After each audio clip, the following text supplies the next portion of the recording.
تو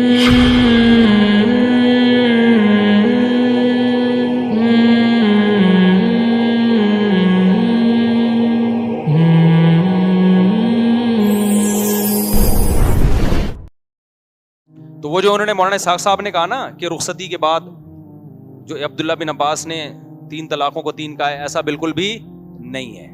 نہ عبداللہ بن عباس نے کہیں بھی رخصتی کے بعد کی جو مسئلہ تو اختلافی رخصتی کے بعد کا ہے، رخصتی سے پہلے کا اختلاف نہیں ہے، وہ الگ مسئلہ ہے. تو ہم تو یہ تو رخصتی کے بعد اہل حدیث کہتے ہیں نا 3 ایک ہوتی ہیں، ایسا نہیں ہے. رخصتی کے بعد عبداللہ بن عباس کا فتویٰ بالکل واضح موجود ہے صحیح سند کے ساتھ، 3 ہوتی ہیں. اور حضرت اکرمہ کا فتویٰ بھی موجود ہے، 3 ہوتی ہیں. حضرت اکرمہ نے رخصتی کے بعد کبھی 3 طلاقوں کو ایک قرار نہیں دیا، کہیں بھی نہیں دیا. تو دعویٰ بھی غلط کیا، اور اس پہ پھر غلط بات پہ اتنے کانفیڈنٹ ہوتے ہیں یہ لوگ، اتنے کانفیڈنس کے ساتھ کہ عوام ان کے کانفیڈنس سے بڑا انسپائر ہوتی ہے کہ یار یہ دیکھو یہ حنفی لوگ کیا کر رہے ہیں اور یہ لوگ کیا کر رہے ہیں. او بھائی، ابو حنیفہ کو فالو کرنے والے زیادہ قرآن کے قریب ہیں، اور آج کے لوگوں کو جو فالو کر رہے ہیں نا، وہ منجن تو بہت اچھا بک جائے گا، لیکن جب وہ ایسے ہی ہوگا جیسے جو سرجن جو نائی ہوتا ہے نا، جو ختنے کرتا ہے گاؤں میں، اس کو لوگ کیا سمجھ رہے ہوتے ہیں؟ سرجن. وہ صرف اس کٹنگ کو دیکھ رہے ہوتے ہیں کہ زبردست کٹنگ کر کے گیا ہے. تو وہ امام مالک کا قول یاد رکھے، وہ جو عورت گئی تھی نا. اور ویسے بھی ان چاروں مذاہب رائے کو کہتے ہیں. اچھا، یہاں بھی ایک لفظ ہے، جب علماء یہ کہتے ہیں نا کہ 4 مذہب ہیں اسلام میں، حنفی فقہ، حنفی، شافعی، تو لوگ کہتے ہیں مذہب تو اسلام ایک ہی ہے. تو یہ بھی کم علمی کا نتیجہ ہے. عربی میں مذہب کا وہ مطلب نہیں ہے جو اردو میں ہے. علماء جب یہ بات کرتے ہیں نا 4 مذاہب ہیں اسلام میں، تو لوگ کہتے ہیں ہم کسی مذہب، ہم صرف مسلمان ہیں. وجہ کیا ہے کہ ان کو لفظ مذہب کا مطلب بھی معلوم نہیں ہے. آج کل کے اسکالرز کو بھی نہیں پتا ہوتا، بہت سو کو. مذہب کا عربی میں مطلب کچھ اور ہے، اردو میں مفہوم کچھ اور. جیسے اردو میں غلام کسے کہتے ہیں؟ جو آقا کا غلام ہوتا ہے. عربی میں غلام اس غلام کو نہیں کہتے، لڑکے کو غلام کہتے ہیں. اب کسی نے قرآن میں غلام پڑھ لیا اور ترجمہ کر دیا غلام، تو غلط ترجمہ ہوگا نا بھائی، یہ عربی والا غلام ہے. جس کو اردو میں غلام کہتے ہیں، اس کو عربی میں عبد کہتے ہیں، غلام نہیں کہتے اس کو. سمجھتے ہو کہ نہیں سمجھتے؟ تو اسی طرح جب یہ فقہا بیان کرتے ہیں یا علماء کی زبان پہ لفظ آتا ہے کہ 4 مذاہب ہیں اسلام میں، تو لوگ کہتے ہیں اسلام تو ایک ہی مذہب ہے. بھائی 4 کہاں سے آ گئے؟ تو مذہب کا مطلب عربی میں کچھ اور ہے، اردو میں کچھ اور ہے. عربی میں مذہب کا مطلب کیا ہے؟ اردو میں تو مطلب آسان ہے، دین کو کہتے ہیں مذہب. تو دین تو ایک ہی ہے نا، اسلام ہی ہے. وہ 4 تھوڑی ہو سکتے ہیں. سمجھ میں آ رہی ہے بات کہ نہیں آ رہی؟ وہ نہ 4 ہو سکتے ہیں نہ 5 ہو سکتے ہیں. وہ کتنے ہیں؟ وہ ایک ہی. ہم سب کا دین کیا ہے؟ اسلام ہے.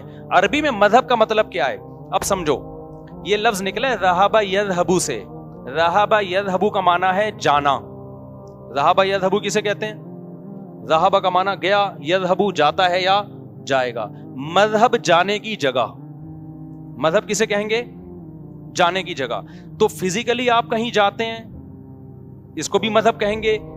رائے کے اعتبار سے آپ کسی رائے کو کی طرف جاتے ہیں، ایک رائے اختیار کرتے ہیں، اس کو بھی آپ کا مذہب کہا جائے گا. یعنی وہ رائے جس کی طرف آپ گئے ہو، وہ رائے جس کی طرف آپ گئے ہو.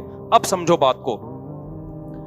بخاری مسلم کی حدیث ہے، رسول اللہ صلی اللہ علیہ وسلم نے صحابہ کی ایک جماعت کو بنو قریظہ بھیجا کہ بنو قریظہ پہنچنے سے پہلے تم میں کوئی نماز نہیں پڑھے گا. کلیئر ہو گئی بات؟ صحابہ گئے، عصر کی نماز راستے میں قضا ہونے لگی. اب صحابہ میں رائے کا کیا ہو گیا؟ اختلاف. بعض صحابہ نے کہا کہ ہمیں نبی نے عصر کی نماز راستے میں پڑھنے سے منع کیا تھا، ہمیں حکم دیا تھا مقام پہ پہنچ کے ہی پڑھنا ہے، تم نے اس سے پہلے نہیں پڑھنا، لہذا ہم یہیں پڑھیں گے. یہ خوب اچھی طرح سمجھ لیں، یہ میرا کلپ اگر کسی کی سمجھ میں آ گیا نا، یہ فرقواریت کے نام پہ اور فرقواریت ختم کرنے کے نام پہ جو آپ لوگوں کو الو بنایا جا رہا ہے نا، اس سے آپ ہمیشہ کے لیے نکل جاؤ گے انشاءاللہ. اس بات کو ہلکا نہ سمجھیں. جو میں بھی آپ کے سامنے یہ پوری تقریر کر رہا ہوں، میں جو آج کل لوگ آپ کو ائمہ مجتہدین سے بدگمان کر رہے ہیں نا، اس کا میں آپ کو حل بتا رہا ہوں. نبی صلی اللہ علیہ وسلم نے صحابہ کو حکم دیا کہ عصر کی نماز کوئی بھی بنو قریظہ پہنچنے سے پہلے نہیں پڑھے گا. صحابہ گئے ہیں، راستے میں نماز قضا ہونے لگی. اب صحابہ کی رائے میں کیا ہو گیا؟ اختلاف. جب اختلاف ہو گیا تو بعض صحابہ نے قرآن کو اصل بنایا، کہ قرآن کہتا ہے حافظوا علی الصلوات والصلاۃ الوسطی، کہ نمازوں کی حفاظت کرو، خصوصاً درمیانی نماز کی، یعنی عصر کی نماز کی. تو قرآن تو کہہ رہا ہے کہ عصر کی نماز قضا کرنے کا آپ کے پاس آپشن نہیں ہے. بھائی اب سوال پیدا ہوتا ہے لیکن قرآن یہ بھی تو کہہ رہا ہے کہ نبی کی اطاعت کرو، اور نبی نے راستے میں نماز پڑھنے سے منع کیا. تو انہوں نے قرآن کو اصل بنایا اور نبی کی بات کی تعویل کی. تعویل کیا کی؟ بھائی پیغمبر صلی اللہ علیہ وسلم کے علم میں یہ بات تھوڑی تھی کہ راستے میں اثر قضا ہو جائے گی. آپ نے تو اس لیے کہہ دیا کہ راستے میں خطرہ ہوتا ہے، ڈاکوؤں کا، لڑائی کا خطرہ ہوتا ہے. جیسے ہم جب کسی کو بھیجتے ہیں ہم کہتے ہیں بھائی مقام پہ اطمینان سے نماز پڑھنا، پہنچ کے راستے میں نہیں پڑھ لینا، کہیں مسائل ہو سکتے ہیں راستے میں. سفر میں ہم جا رہے ہوتے ہیں نا، کہتے ہیں یار ابھی چائے وائے پی لیتے ہیں، نماز اطمینان سے مقام پہ پہنچ کے پڑھیں گے. تو ایسے ہی نبی نے اس حیثیت سے فرمایا تھا. نبی کو اگر علم ہوتا کہ قضا ہو جائے گی نماز تو آپ کیوں منع کرتے نماز پڑھنے سے؟ تو نبی کے علم میں یہ بات تھوڑی تھی. تو ان صحابہ نے قرآن کو ترجیح دی اور حدیث میں کیا کی؟ انہوں نے تعویل کی. دوسرا گروپ صحابہ کا یہ تھا، انہوں نے کہا کہ بھائی پیغمبر نے اپنی بات کی کوئی ایسی ایکسپلینیشن ہمیں نہیں دی تھی، کنڈیشن نہیں تھی کہ اگر راستے میں قضا ہونے لگے تو پھر تو راستے میں ہی پڑھ لینا، اگر قضا نہ ہونے لگے تو وہاں جا کے پڑھنا. نبی کا حکم مطلق ہے، عام ہے، اس میں کوئی اس طرح کی قیدیں نہیں لگی ہوئی ہیں. تو نبی نے یہ حکم دیا ہے کہ وہاں پہنچ کے ہی پڑھنا. اور قرآن جو یہ کہتا ہے کہ عصر کی نماز کی حفاظت کرو، وہی قرآن کہتا ہے جو رسول کی اطاعت کرے گا وہ کس کی اطاعت کرے گا؟ اللہ کی. لہذا ہم نماز قضا کریں گے. اب بعض صحابہ کا یہ مذہب تھا کہ عصر پڑھنی چاہیے اور بعض کا یہ مذہب تھا کہ عصر نہیں پڑھنی چاہیے. تو اسلام میں دو مذہب بن گئے کہ نہیں بن گئے؟ نہیں یہ بات سمجھ میں. اب کوئی بیوقوف آدمی وہاں کھڑے ہو کر بولے کہ میں دونوں مذہب کو غلط مانتا ہوں، اسلام میں ایک ہی مذہب ہے. اس سے پوچھے گا کیا مذہب ہے؟ بھائی عصر پڑھنی ہے. تو بولیں گے یہ آپ کا مذہب ہے، یہ آپ کا مذہب ہے، یہ اسلام کی طرف سے کوئی گارنٹی نہیں ہے کہ یہ ٹھیک ہے. اگر گارنٹی ہوتی تو دوسرے صحابہ اختلاف کیوں کرتے اس سے؟ پھر نہیں آئی بات، میرا خیال ہے. بھائی اب نبی سے براہ راست رابطہ تو نہیں ہو سکتا تھا نا ان صحابہ کا کہ فون کر کے پوچھ لیتے کہ آپ کی بات کا مطلب کیا ہے. دونوں مطلب بنتے ہیں اور دونوں کی ایک توجیہ بنتی ہے. تو بعض صحابہ کا مذہب یہ تھا کہ قرآن کو ترجیح دی جائے، حدیث میں تعویل کی جائے. بعض کا مذہب یہ تھا کہ نہیں، حدیث کو فوکس کیا جائے، حدیث کے ظاہری الفاظ کو. قرآن کی جو آیت ہے نا عصر کی نماز والی، عصر کو اس میں تعویل کی جائے گی کہ وہ اس موقع کے لیے نہیں ہے. تو دو مذہب وجود میں آئے اس وقت نماز سے متعلق. جب یہ لشکر واپس لوٹ آئے تو نبی نے دونوں میں سے کسی کو بھی ملامت بولو نہیں کی. اس کا مطلب دین سب کا ایک تھا. مذہب نماز کے بارے میں اس وقت کتنے وجود میں آ گئے تھے؟ دو. اب اس میں کوئی بے وقوف یہ کہتا کہ میں اس مذہب کو مانوں گا جو قرآن و سنت کے مطابق ہے، تو ہم یہ کہتے اسی کی تشریح میں تو اختلاف ہو رہا ہے میرے بھائی، کہ کون سا قرآن. ان کا خیال یہ کہ قرآن و سنت کے مطابق ہے، ان کا خیال ہے کہ یہ قرآن و سنت کے مطابق. تو جو خیال ہے اس کو مذہب سے تعبیر کیا جا رہا ہے. تو اب دونوں میں سے ایک ہی کو فالو کیا جائے گا، دوسرے کو برا بلا نہیں کہا جائے گا. اس وقت صحابہ میں کسی نے نماز پڑھی اور آدھے لوگوں نے تقریباً چھوڑ دی. جنہوں نے چھوڑی ان کو مجبور نہیں کیا گیا کہ ان کے پیچھے لازمی پڑھو. یہ دو جماعتیں کیوں قائم ہو رہی ہیں؟ ایک ادھر ہوگی ایک مقام پہ جا کے ہوگی. یہ تو اسلام میں ابھی سے فرقواریت پھیلا رہے ہیں. یہ جو مکھنچو آج کل آ رہے ہیں نا اسکالر، یہ یہی منجن بیچ رہے ہیں کہ یہ کہتے ہیں اس کے پیچھے نہیں ہوتی، وہ کہتے ہیں اس کے پیچھے نہیں ہوتی. اور بھائی جب ایک ہماری رائے کے مطابق یا کسی مجتہد کی رائے کے مطابق وہ قرآن و سنت کے مطابق نہیں ہے، تو وہ اگر یہ فتویٰ دے دے گا کہ ان شرطوں کا خیال نہیں کرو گے تو میری رائے میں نماز نہیں ہوگی، تو اس میں کوئی حرج نہیں ہے. ان کی رائے ہی ہے. تو صحابہ میں بھی اختلاف ہوا ہے، تو ایک نے پڑھی اور ایک نے بولو چھوڑ دی. نبی صلی اللہ علیہ وسلم نے دونوں میں سے کسی کو ملامت نہیں کی، اور قیامت تک کے لیے ایک اصول بیان کر دیا کہ قرآن و سنت کی تشریح میں جب اختلاف ہوگا اور مختلف مذاہب وجود میں آئیں گے، مذہب اس معنی میں جو عربی کا لفظ ہے، تو یہ سب مذاہب ٹھیک ہوں گے، ان میں سے کسی کو بھی ملامت کرنے کی اجازت نہیں ہوگی. تو صحابہ کے دور میں بھی اختلاف ہوا، مختلف آراء وجود میں آئیں. پھر آگے چل کے یہ اختلاف آہستہ آہستہ کم ہونا شروع ہوا، کیونکہ مجتہدین نے تحقیق کرنا شروع کی، قرآن و سنت کو جمع کرنا شروع کیا. کئی مہینے بحثیں ہوتی تھی ان کی. ہوتے ہوتے ہوتے اسلام میں یہ آراء آہستہ آہستہ سمٹنا شروع ہوئی. سمٹتے سمٹتے کتنے میں بند ہو گئیں؟ 4 مکاتب فکر میں. اور ان کا اختلاف کیوں ہوا یہ سمجھو، چاروں ائمہ کا. اسی وجہ سے ہوا جس وجہ سے صحابہ کا اختلاف ہوا تھا. صحابہ کا جو اختلاف ہوا تھا نا عصر کی نماز کے بارے میں, وہ اصول میں اختلاف کی وجہ سے ہوا تھا. ایک کا اصول یہ تھا کہ قرآن کو اصل بنایا جائے, حدیث میں تعویل کی جائے. ایک کا اصول یہ تھا کہ حدیث کو اصل بنایا جائے, قرآن میں تعویل کی جائے. بالکل یہی اختلاف ابو حنیفہ اور امام شافعی کا ہے. امام شافعی حدیث کو زیادہ ترجیح دیتے ہیں کس کے مقابلے میں؟ قرآن کے مقابلے میں. وہ کہتے ہیں بھائی قرآن کو سمجھا تو کس نے سب سے زیادہ ہے؟ نبی نے. جبکہ ابو حنیفہ قرآن کو زیادہ ترجیح دیتے ہیں کس کے مقابلے میں؟ حدیث کے مقابلے میں. تو یہ چاروں ائمہ کے اصول فقہ ہیں جو مدارس میں پڑھائے جاتے ہیں. ابو حنیفہ نے کیا اصول سامنے رکھ کے مسائل نکالے, امام شافعی نے کیا اصول سامنے رکھے, امام مالک نے کیا اصول تھے, امام احمد بن حنبل کے کیا اصول تھے. جب ان کا اصول میں اختلاف ہوا اور کسی ایک اصول کے بارے میں بھی 100% صحیح ہونے کی ہمارے پاس قرآن و سنت سے دلیل نہیں ہے. ترجیحات تو ہیں, ہماری رائے میں ابو حنیفہ کے اصول زیادہ پاورفل ہے. میری رائے یہی ہے کہ وہ قرآن کو کیا کرتے ہیں, وہ زیادہ ترجیح دیتے ہیں, اور حدیث میں کیا کر دیتے ہیں, تعویل کر دیتے ہیں. تبھی امام حنیفہ کی یہ آیت جو ہے نا قرآن کی, کہ جب قرآن پڑھا جائے تو خاموشی اختیار کرو, اس قرآن کی اس آیت کو انہوں نے زیادہ ویلیو دی. اور وہ والی جو حدیث ہے جس میں آتا ہے کہ فاتحہ پڑھے بغیر نماز نہیں ہوتی, اس میں تعویل کر لی انہوں نے کہ پڑھے بغیر کا مطلب خود پڑھو یا تمہاری طرف سے امام پڑھے, دونوں پڑھنا ہی کہلائے گا. وہ میں سمجھا پا رہا ہوں. لیکن امام شافعی نے حدیث کو زیادہ ترجیح دی. ان کی بھی ایک رائے ہے, وہ رائے یہی کہ بھائی قرآن سمجھا کس نے زیادہ اچھا ہے, نبی نے. احناف کی طرف سے اس کا جواب دیا جاتا ہے بھائی یہاں سمجھ کی بات نہیں ہو رہی, قرآن نے ایک اصول ضابطہ بیان کیا تو حدیث کا آپ وہ مفہوم بیان کریں کہ وہ کس کے مطابق ہو جائے, قرآن کے. بہرحال ابھی میرے پاس اس کے میں دلائل دینے کے لیے نہیں بیٹھا, میں تو یہ بتا رہا ہوں کہ ان اصول میں جب اختلاف ہوا تو اس کی وجہ سے آرا بھی کتنی قسم کی وجود میں آئی ہیں, 4 قسم کی آرا وجود میں آئی. ان 4 آرا کو 4 مذاہب کہا جاتا ہے. یہ مذہب اردو سے نہیں لیا گیا, یہ کس سے لیا گیا ہے؟ تو یہ 4 مذہب اسلام میں ہی ہیں. اس کو یہ کہنا کہ ہمارا دین ایک اسلام ہے تو یہ 4 مذہب کہاں سے آ گئے, یہ بالکل ایسا ہی ہے جیسے آپ ان صحابہ پہ اعتراض کریں کہ یہ 2 مذہب کہاں سے آ گئے تھے جب دین تو ایک ہی ہے. تو بھائی یہ رائے کی تشریح کی وجہ سے, جو قرآن و سنت کی تشریح میں اختلاف کی وجہ سے آئے ہیں. یہ سمجھ میں آ گئی بات کہ نہیں آ گئی ہے؟ تو اس لیے کوئی ان 4 مذاہب میں سے کسی ایک کو بھی فالو کرتا ہے وہ جنتی ہے, اور وہ دوسرے مذہب کو بھی غلط نہیں قرار دے سکتا. اور آج جو نئے اسکالرز آ رہے ہیں جو آپ کو ان 4 سے ہٹا رہے ہیں, وہ 5واں 6واں 7واں 8واں مذہب وجود میں لے کر آ رہے ہیں. مذہب کا مطلب کیا, وہ ایک نئی رائے لے کر آ رہے ہیں. تو ہے وہ بھی رائے میرے بھائی, ہے وہ بھی مذہب, کیونکہ ان کے پاس کوئی ایسا سرٹیفکیٹ نہیں ہے کہ نبی نے ہمیں حکم دیا ہو کہ یہ جو قرآن و سنت کی تشریح کرے گا اس کو ماننا ہے. یہ لوگ کہتے ہیں نا اس کی کیا دلیل ہے کہ نبی نے کہا ہو کہ ابو حنیفہ کو فالو کرو. ان کو بولو اس کی کیا دلیل ہے کہ نبی نے کہا ہو کہ آپ کو فالو کرو. فوراً جواب میں کہتے ہیں ہمیں نہیں کرو, قرآن و سنت کو فالو کرو. فوراً جواب میں کیا, ہم حدیث پیش کر رہے ہیں اس کو فالو کرو.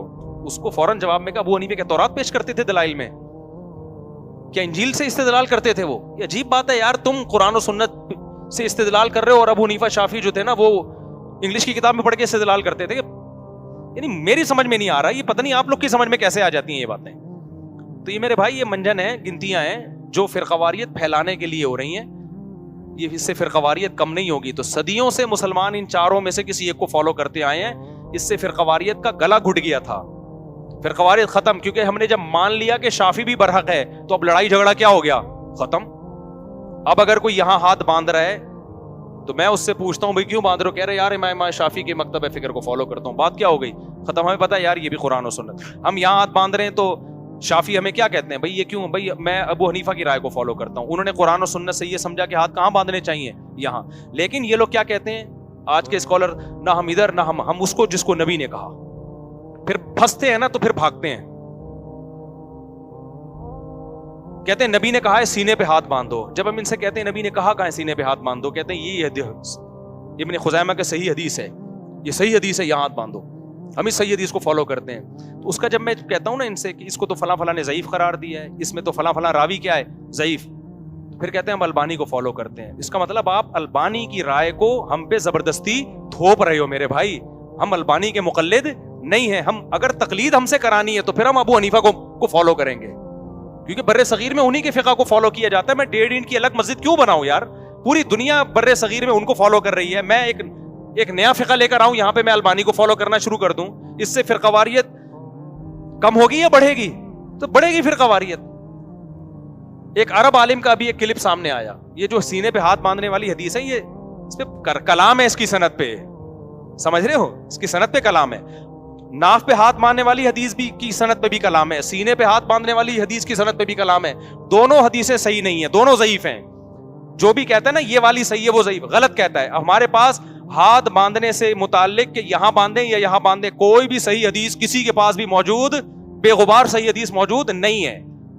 اب اس میں تواتر عملی کو دیکھا جاتا ہے. ابو حنیفہ نے اہل کوفہ کو دیکھا اور ان کے شاگردوں کو, علی کے شاگردوں کو یہاں ہاتھ باندھتے ہیں, ان کے شاگردوں نے بھی دیکھا, تو فقہ حنفی میں کس کو ترجیح دے دی گئی؟ یہاں ہاتھ باندھنے کو. امام شافعی نے بھی یہاں, امام شافعی بھی نہیں باندھتے, وہ بھی یہاں باندھتے ہیں. فقہ حنبلی میں بھی ناف پہ باندھے جاتے ہیں. آپ ائمہ حرمین کے نمازوں کو دیکھ لیں, کسی نے بھی یہاں ہاتھ نہیں باندھے ہوں گے ائمہ حرمین. تو میں ائمہ حرمین کے عمل کو بطور دلیل کے پیش نہیں کر رہا, میں صرف یہ بتا رہا ہوں کہ امام احمد بن حنبل کا بھی یہ قول نہیں ہے کہ یہاں ہاتھ باندھے جائیں, امام شافعی کا بھی قول نہیں ہے, امام مالک کا بھی قول نہیں ہے, ابو حنیفہ کا بھی قول نہیں ہے. تو یار ان سب کو وہ حدیثیں ان کی نظروں سے اوجھل رہ گئی, کیسی باتیں کر رہے ہو یار. تو اس لیے میرے بھائی جو صدیوں سے متواتر متداول مذاہب چلے آ رہے ہیں, انہی میں سے کسی ایک کو فالو کر لو اور اپنے آپ کو ان بکھیڑوں سے کیا کرو, نکال کے آگے کی طرف جاؤ, آگے کا سوچو. امت سے زنا کیسے چھڑوانا ہے, سود کیسے چھڑوانا ہے, عورتوں میں پردہ کیسے لانا ہے, 4 شادیوں کو کیسے پروموٹ کرنا ہے تاکہ نسل بڑھے اور عورتیں زنا سے بچیں, ماں باپ کو اولڈ ہاؤس سے نکال کے لاؤ گھروں میں. ان چیزوں کو فوکس کرو. یہ اختلاف یہاں باندھنا ہے, رفع الیدین کرنا ہے, نہیں کرنا, اس سے امت صدیوں پہلے فارغ ہو چکی ہے. تو جو حکام ہو چکا ہے اس کو دوبارہ نہ اچھالو امت کے اندر. سمجھتے ہو کہ نہیں سمجھتے ہو؟ تو اب آگے چلو, اب ان میں سے کسی ایک فقہ کو فالو کر لو اور دوسرے کو برا بلا مت کو. میں نے زندگی شافیوں میں گزاری ہے, خدا کی قسم کسی ایک شافی نے آج تک ہم پہ اعتراض نہیں کیا تھا کہ تم فاتحہ کیوں نہیں پڑھتے امام کے پیچھے. کیوں؟ ان کے ذہن میں یہ بتایا گیا کہ یار امام ابو حنیفہ بھی اہل سنت والجماعت کے امام ہیں اور وہ بھی قرآن و سنت ہی کو فالو کیا ہے. تو انہوں نے جہاں رائے میں اختلاف ہوگا کس کی رائے کو فالو کیا ہے؟ ابو حنیفہ کی رائے کو فالو. یاد رکھو جہاں قرآن و سنت بہت واضح ہوتے ہیں نا, وہاں پھر اختلاف ہوتا بھی نہیں ہے, یہ بھی سمجھ لو. وہاں پھر چاروں ہی متفق ہی ہوتے ہیں. اختلاف ہوتا وہاں ہے جہاں قرآن و سنت میں دلائل میں تعارض نظر آ رہا ہوتا ہے. سمجھتے ہو کہ نہیں سمجھتے؟ اب بھی نہیں سمجھو گے تو پھر مرضی ہے تمہاری, جاؤ پھر انہی اسکالرس کو فالو کرو جو مولانا اسحاق صاحب کو فالو کرتے تھے.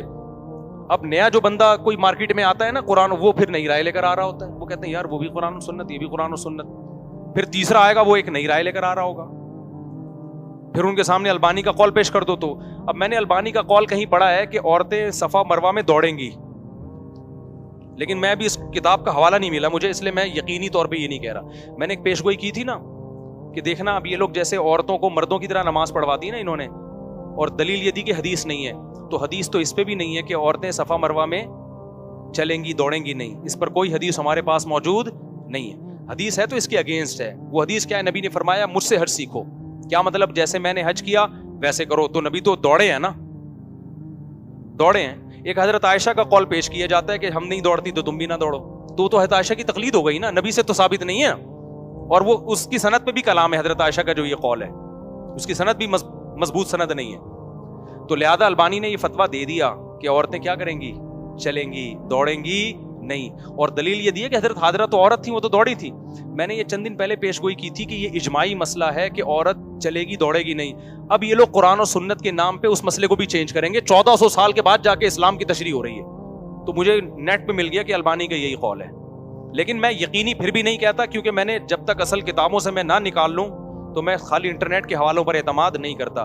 تو اگلی اتوار کو انشاءاللہ میں نکال کے لاؤں گا, نہیں ملا تو پھر میں رجوع کا اعلان کر دوں گا. لیکن البانی کا مسئلہ نہیں ہے, یہ تو نیا کوئی نہ کوئی اسکالر, البانی نہیں ہے تو کوئی نیا اسکالر پیدا ہو جائے گا جو یہ کہے گا کہ جب عورتوں مردوں کی نماز میں فرق حدیث سے ثابت نہیں ہے تو عورتوں مردوں کے حج میں فرق بھی تو حدیث سے ثابت نہیں ہے. لہذا میرا فتویٰ ہے کہ عورتیں صفا مروہ میں چلیں گی, دوڑیں گی, چلیں گی نہیں. جب سارے اس کے خلاف ہو جائیں گے کہ یہ تو اجماع کے خلاف بات کر رہا ہے, پھر وہ کیا کہیں گے, میں قرآن و سنت کو مانتا ہوں, حدیث کا ریفرنس چاہیے, یہ مولوی اپنا منجن بیچ رہے ہیں. صحیح ہے. اب پھر ہم چیختے رہ جائیں گے کہ یار یہ 1400 سال سے امت قرآن و سنت پہ عمل نہیں کر رہی تھی کیا؟ اب آپ ہمیں آ کے بتائیں گے. یہی بات ہم عورتوں مردوں کی نماز میں فرق سے بارے میں کہتے ہیں. یار صدیوں سے چاروں فقہا اس پر متفق ہیں, ساری فقہ کی کتابوں میں لکھا ہے کہ عورت سمٹ کے نماز پڑھے گی. یہ اب جا کے چینج ہوا ہے فتویٰ, صدیوں پہلے نہیں ملتا ہمیں اس کا وجود کوئی کہ عورتیں مردوں کی طرح. تو جیسے یہ فتویٰ چلا دیا اور اس پہ قرآن و سنت کا لیبل لگا دیا، ایسے ہی میرے بھائی اب عورتوں کو بھی صفا مروا میں کیا کروایا جائے گا؟ دوڑایا جائے گا اور لیبل لگایا جائے گا کہ حدیث میں آتا ہے ایسے حج کرو جیسے میں نے. تو عورت کا حج الگ ہوگا، مرد کا الگ طریقے سے. اس پر وہ کہیں گے ہمارے پاس کوئی دلیل حدیث سے موجود نہیں ہے. تو اس لیے میرے بھائی امت اس سے سمٹنے کے بجائے کیا ہوگی؟ بیڑا غرق ہونے والا ہے امت کا. ٹھیک ہے.